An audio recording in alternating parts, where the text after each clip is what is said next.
कि किसी लड़की से प्यार की बात की, मोहब्बत की बात की, अफेयर की बात की, रिश्ते की बात की, और फिर का तेरे साथ शादी करेंगे, और फिर शादी के नाम पे उसका शबाब लूट लिया, उसके साथ जिना कर लिया, उसके साथ सारी रंगरेलियां मना ली, सारा खेल कूद कर लिया, और उसके बाद का अब तेरे साथ शादी नहीं करेंगे क्योंकि तू इस काबिल नहीं है, तेरे अंदर ये ऐब है, ये ऐब है, ये ऐब है। याद रखना, किसी पे जुल्म करने वालों, अच्छी तरह याद रखना, पहली बात तो अफेयर करना जायज न था, पहली बात तो नाजायज ताल्लुकात करना जायज न थे, पहली बात तो किसी लड़की से दोस्ती करना जायज न थी, और अगर की थी और वादा किया था अल्लाह अकबर तो ज़िना और उसके साथ तन्हाइयां जायज न थी। अल्लाह अकबर, अब उसका शबाब लूट कर, उसमें ऐब निकाल कर, उसको छोड़कर ऐसे भागते हो जैसे फूलों का रस चूस करके भौरा भाग जाता है, दोबारा उधर का रुख नहीं करता। तितलियां फूलों का रस चूस कर दोबारा उधर का रुख नहीं करती। किसी के शबाब से खिलवाड़ करके, किसी के हुस्न से खिलवाड़ करके, किसी की आबरू से खिलवाड़ करके, फिर उसको छोड़कर नए शिकार की तलाश में जाने वालों, जानबूझ करके किसी की आबरू के साथ सौदा करने वालों, सुनो, अल्लाह के हबीब अलैहिस्सलाम इरशाद फरमाते हैं, फकी अबुल्लाह समरकंदी अपनी किताब में लिखते हैं कि अगर किसी ने किसी चिड़िया से भी खेलकर उसकी जिंदगी को खत्म किया होगा, किसी ने किसी चिड़िया की जिंदगी से खेला होगा, ना खाने की हाजत थी, ना शरई कोई मामला था, सिर्फ अपने नफ्स के लिए चिड़िया से खेला और उसको मार डाला, खेलते खेलते उसकी जिंदगी को खत्म कर दिया। आका फरमाते हैं, वो मरी हुई चिड़िया जिसकी जिंदगी से तुमने खिलवाड़ किया था, जब कयामत का दिन होगा तो अल्लाह की अदालत में फरियाद करेगी, मौला आज अदल का दिन है, आज इंसाफ का दिन है, मौला मुझे अदल चाहिए, इस शख्स ने मेरी जिंदगी से खिलवाड़ किया था। आका फरमाते हैं, उस नन्ही सी चिड़िया की शिकायत बिजली की घन गरज की तरह होगी, जैसे बिजली कड़कती है वैसे नन्ही सी चिड़िया की आवाज में घन गरज होगी, और जिसकी शिकायत चिड़िया कर रही होगी उसका हाल ये होगा, वो पहाड़ों जैसी नेकियां लेकर आएगा। अल्लाह इरशाद फरमाएगा, आज अदल का दिन है, आज इंसाफ का दिन है, और फिर मेरा अल्लाह फरमाएगा, जिसने चिड़िया की जिंदगी से खिलवाड़ किया आज उसकी नेकियां नहीं देखी जाएगी, इसको मुंह के बल घसीटते हुए जहन्नम में डाल दिया जाए। आपसे पूछना चाहता हूं, नफ्स के पुजारियों से पूछना चाहता हूं, नफसानी ख्वाहिशात में डूबे हुए इंसानों से पूछना चाहता हूं, अगर किसी छटाक भर की चिड़िया की जिंदगी से खेला होगा तो पहाड़ों जैसी नेकियां रद्द हो जाएगी और इंसान जहन्नम का ईंधन बनेगा। जिसने लड़कियों की जिंदगी से खेला होगा, आबरू से खेला होगा, उसका अंजाम क्या होगा? अल्लाह के बंदो, ये दुनिया ही सब कुछ नहीं है, ये दुनिया की रंगरेलियां ही सब कुछ नहीं है, ये दुनिया के मजे और मस्ती सब कुछ नहीं है, ये दुनिया का ऐशो आराम सब कुछ नहीं है।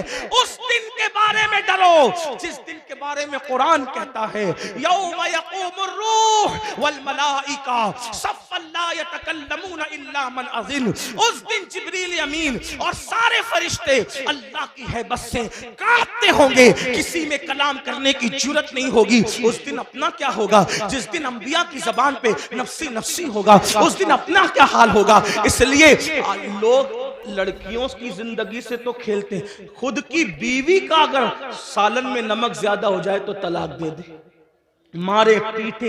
याद रखना, अच्छी तरह याद रखना, ये दुनिया है, यहाँ ऐश करने, आराम करने, जुल्म करने नहीं भेजा। कुरान कहता है, अल्लज़ी खलक़ल मौत वल हयात लियब्लुवकुम अय्युकुम अहसनु अमला, कि अल्लाह ने जिंदगी और मौत को इसलिए पैदा किया कि अल्लाह तुम्हें आजमाए कौन थोड़ी सी जिंदगी को पाकर अच्छा अमल करता है। उसके बाद अब ये आखिरी बात तस करूंगा, इसके बाद बात पूरी कर लेंगे, इसलिए कि वो 12 लोगों का जिक्र करने जाएंगे तो शायद रात के 3 बजेंगे, और मेरी आदत है इससे पहले कि लोग जिक्र इलाही से उकता जाए, हमें अपनी बात मुकम्मल करनी चाहिए।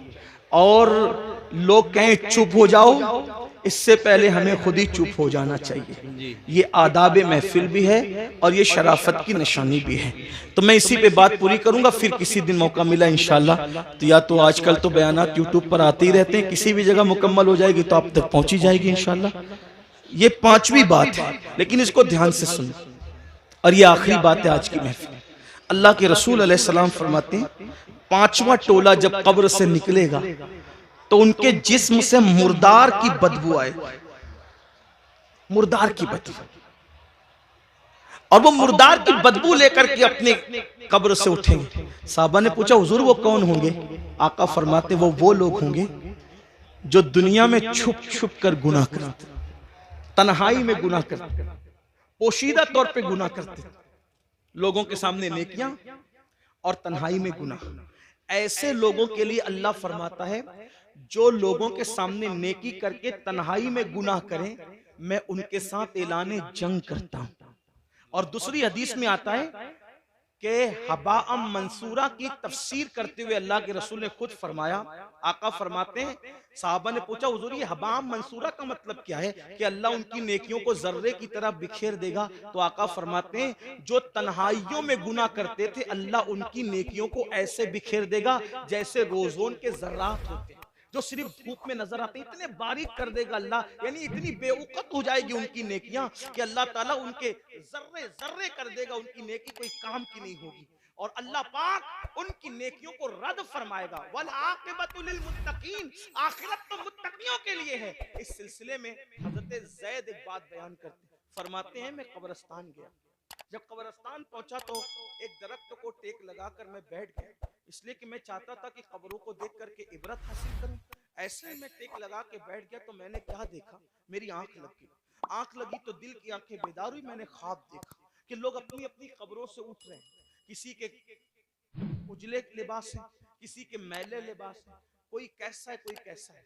लेकिन एक शख्स को मैंने देखा, जब वो उसकी कब्र से उठा, उसकी कब्र से, तो एक आसमान से आग की चैन जंजीर आई और उसके हलक में डाली गई, और वो उसके हलक से गुजरते हुए पेट, और पेट के बाद फिर नीचे के मकाम से वो जंजीर निकल गई, और वो चीख रहा था, चिल्ला रहा था, और चीखते चिल्लाते कहता था मुझ पर ये क्या अजाब हो रहा है?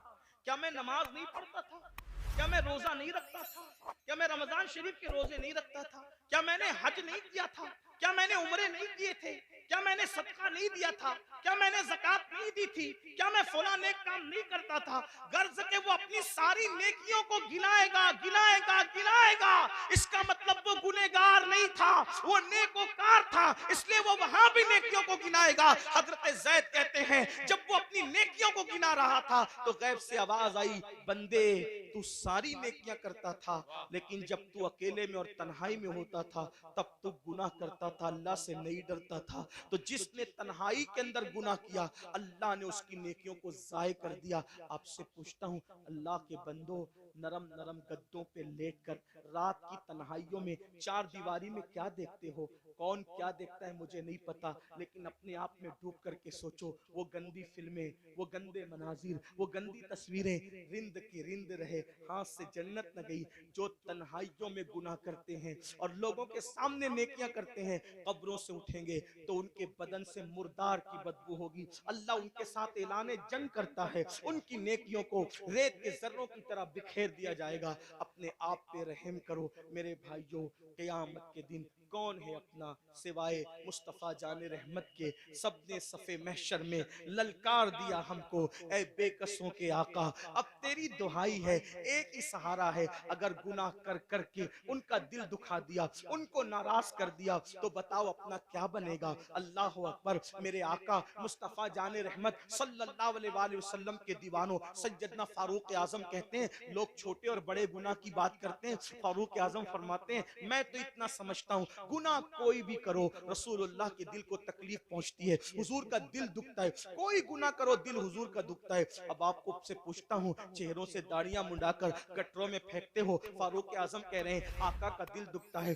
गंदी फिल्में देखते हो, फारूक आजम कह रहे हैं आका का दिल दुखता है। किसी औरत पर बदनजरी करते हो, आका का दिल दुखता है। मस्जिदों को वीरान करते हो, आका का दिल दुखता है। नमाजों में सुस्ती करते हो, आका का दिल दुखता है। किसी मोमिन को गाली देते हो, आका का दिल दुखता है। इतना रसूलुल्लाह का दिल कब्र अनवर में दुखाओगे, और उसके बाद मैदान महशर में जब शफाअत की भीख लेने के लिए उनकी बारगाह में पहुंचोगे, अल्लाह न करे अगर उन्होंने मुंह फेर लिया और मुंह फेर करके ये कहा, ओ मुनाफिक झूठे, मुझसे इश्क का दावा करता था और मेरे दिल को छलनी छलनी करता था, मेरे दिल को दुखाता था, मेरे दिल को तकलीफ पहुंचाता था। बताओ भाइयों, जब सब ने ललकार दिया होगा तो उसी आमिना के लाल का सहारा होगा, मेरे आका अलैहि सलात व तस्लीम की शफाअत होगी। अगर वो भी भी मुंह फेर लें। हालांकि उनके करम से ऐसी उम्मीद नहीं है, लेकिन उनकी मिजाज की नजाकत बेचैन भी करती है। हजरत जिगर मुरादाबादी ने कहा था कि इस उम्मत यासी से न मुंह फेर खुदाया, नाजुक है बहुत गैरत सुल्तान मदीना। मेरे आका की गैरत बहुत नाजुक है। कितनी नाजुक है इतना अंदाजा कर ले। एक बार उम्मुल मोमिनीन ने अपने घर के दीवारों पे पर्दे लटका दिए, तो आका अलैहिस्सलाम ने चेहरा फेर करके ये फरमाया कि हम दीवारों को कपड़े नहीं पहनाते, महबूबाए महबूबे रब्बुल आलमीन अगर दीवारों पे पर्दे लटका दे तो वहां से गैरत की वजह से चेहरा फेर लिया जाता है। इतने जराइम करके, इतने बड़े मुजरिम बन के हुजूर के दरबार में खड़े रहेंगे, अल्लाह अकबर। अगर उनकी गैरत की नजाकत ने मुंह फेर लिया, कहां जाओगे, किसके पास जाओगे, किसके दरवाजे पे दस्तक दोगे? इसलिए आज उनको मनाओ, आज उनको राजी करो, आज उनकी बारगाह में माफी मांगो, उनके वसीले से अल्लाह की बारगाह में तौबा करो, ताकि दुनिया भी संवर जाए, आखिरत भी संवर जाए। अल्लाह पाक की बारगाह में दुआ है कि मेरा अल्लाह सबसे पहले मुझे और आप सबको अमल की तौफीक अता फरमाए। गुफ्तगू के दरमियान अगर कोई गलती हुई, अल्लाह ताला मुआफ फरमाए। अस्तगफिरुल्लाह रब्बी मिन कुल्लि ज़ंबिन व अतूबु इलैहि व मा अलैना इल्लल बलाग। अस्सलामु अलैकुम व रहमतुल्लाहि व बरकातुहू। बैठिए।